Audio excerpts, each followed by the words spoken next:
Salam alaikum. Buenos días. Que en Zambi los acutares a todos. Ya tú sabes. Blessing, peace and blessings. Good day to you guys. Pray that in Zambi and Pungo blesses you guys all. And your family members are doing great. Same thing. Another day, another dollar. Just was, doing the usual deliveries. And I just wanted to, come in and give you a quick little highlight on something that maybe a lot of us know and some of us don't. When we're looking at the Dikenga, the Yowa, the Tenduenza, the Bantu African cosmology, Kikongo cosmology, they're not the only ones that use it, but we're speaking, we're doing Palo, so let's go with the Kikongo or Bantu cosmogram cosmology, right? And you look at how, in a nutshell, that we have Musuni, we have Kala, we have Tukula, and we got Lumbemba, right? Musuni, Kala, Tukula, Lumbemba. These are 4 cycles, right, in itself. Stages. There are more stages and cycles in this Dikenga, in this cosmogram, but we're gonna stay on the 4 primary, like the 4 most primary. Voy para allá. Yo sé, voy para Keep Street. And they're doing a lot of construction work here in Philly, and this is ridiculous, man. You can't even move around these places. Anyway, when you look at these 4 stages and you pay close attention, look at the 4 stages that the planet Earth goes through, right? You guys are gonna have to excuse me one quick second.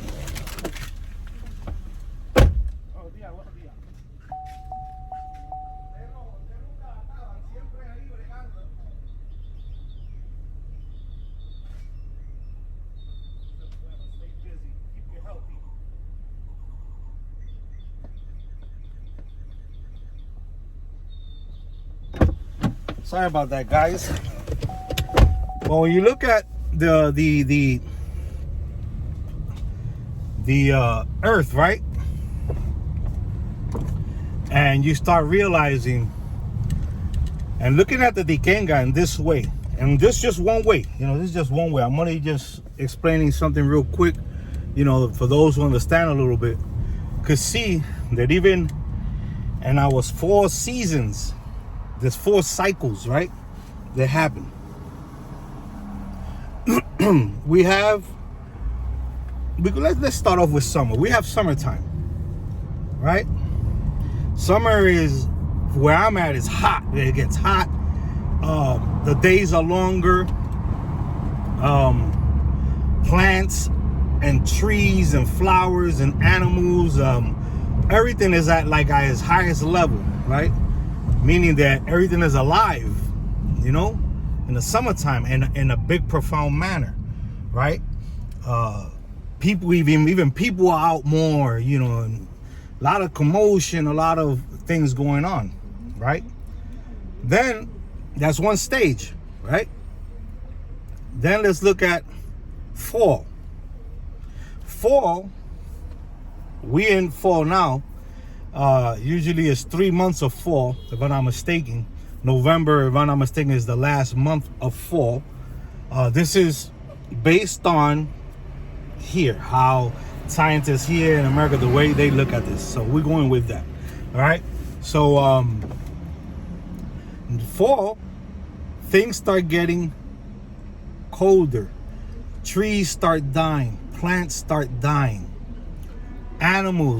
There's animals that start hibernating. Animals that start collecting food way back. They start collecting food like the squirrels and stuff like that, to have enough for when winter comes, which is the next season, the next cycle, the next major point.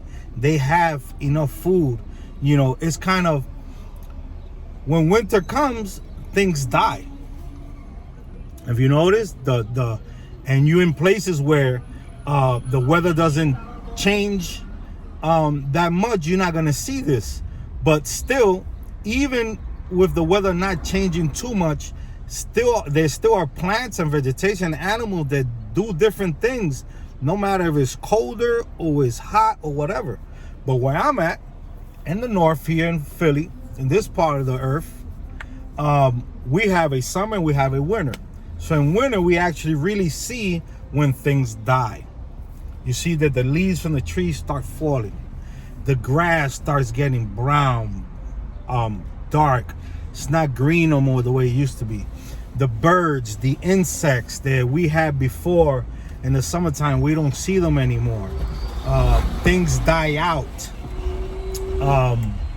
And the days it gets darker faster because we're not no more in daylight savings time. And it's just not because of daylight savings, it's because the sun and the earth, the way it rotates around its axis is what how the seasons are changed.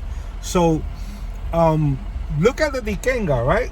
Look at the Yawa, look at the Tenduanza, and look at the way we have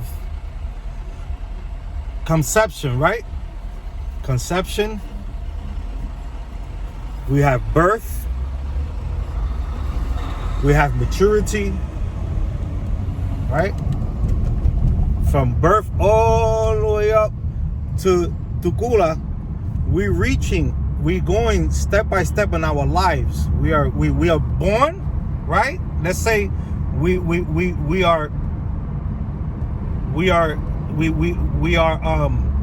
our mother and fathers did their thing, and we are already in our mother's womb starting a process, right? Starting a conception process. Okay? And we there 8-9 months, sometimes less, depending on problems, situations. But when you come to look at it, we're really there longer than 9 months. But the way they count it here is differently. Anyway, so we're in that conception stage, right?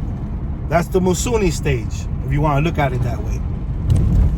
Then when you're born, you're at the Kala stage. And then you're living that stage between Kala and Tukula, right? Them ages where you're a child, you start going to school, then you become, let's say, adolescent, a teenager, young man, young women, and you start moving up that cycle, right? As I told you, we're talking about the 4 predominant points in cycle of the Dikenga, or the seasons of the planet. But at the same time, there are stages in between. Those stages, if we're speaking about it in this way, and being born, what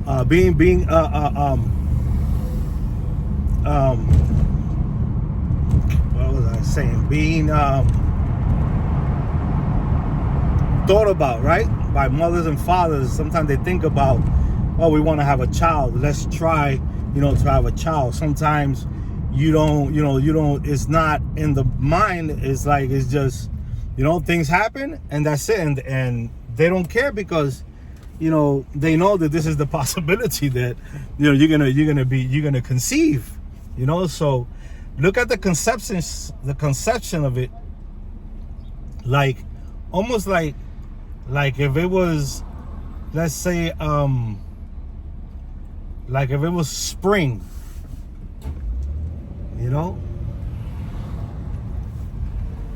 and then look at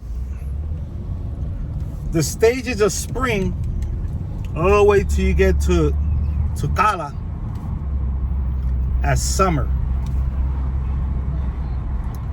And then all those stages in between the summertime, the months that go by, right, reaches all the way up to what? To Kula, which is fall, right? Fall. You know that when you reach your highest peak in your life, you know, when you're in your 40s already,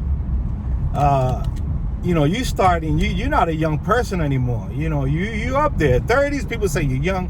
40s, they still say you're young, but you there. You know, you're starting to not feel the same way you felt when you was in your 20s. You know, even in your 30s, you start feeling things and changes happen to you. So you're reaching that fall level already. You're in fall. You're on fall, on that season. Now, as you keep on getting older, you pass Tukula and you start heading towards Lumbemba, which is winter. And what does winter represents? It represents death for a lot of us. 1 second, guys.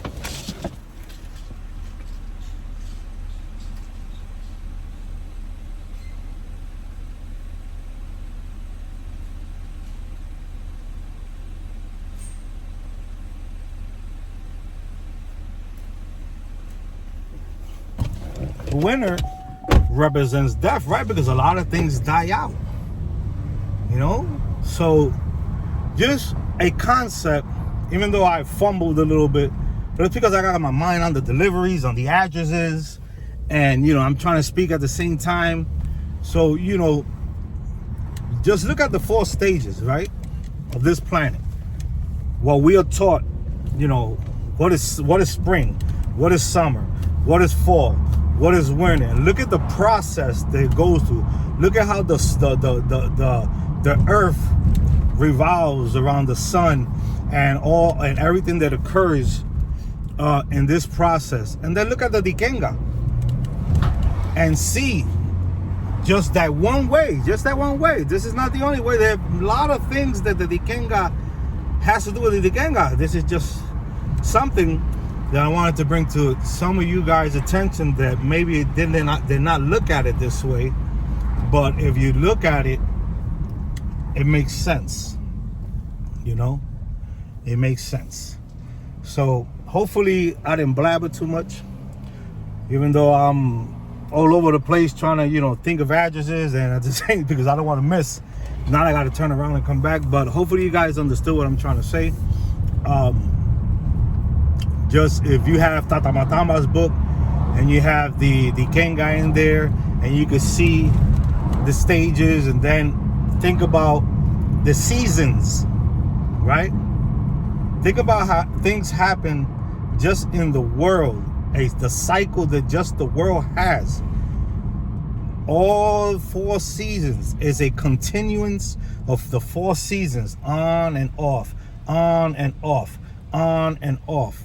Then look at the way the Dikenga shows you, and look at life, the way you start off life, the way you start and you continue on through that cycle of life till you end, you know, when it's your time. And we're not speaking about those that fall before. We're speaking about somebody that has lived a certain process, and even if they fall before, still look at the process, the conception part, the birth part, and how long did they live through Kala and Tukula. How long did they live between those 2 points? Because there are other processes between Kala and Tukula. You understand? So yeah, just a little bit of blabber here, blabber there. Hopefully you guys understood a little bit. I pray you guys have a great day. Be safe, and salam alaikum. Malaikum salam, and sambi lakutare always. Check out Tata Matamba's video. Oh yeah, wait for a book that's coming out pretty soon that he wrote. Most likely, if I'm not mistaken, it'll be available on Amazon. As soon as I get the link, even though I know you guys watch them, I'll put a link also on the description for you guys to have it when it's available. Or for those who don't know, always check out Tata Nfuma's videos also. You know Tata Nfuma's videos on point too. And nothing, guys. And Tata Will, that, you know, he be doing you know, his woodwork and whatever you need, you understand? He take care of you in that section. Have a great day. En Salam alaikum, alaikum salam, que Sambo la gutare, hoy, mañana y siempre. Peace.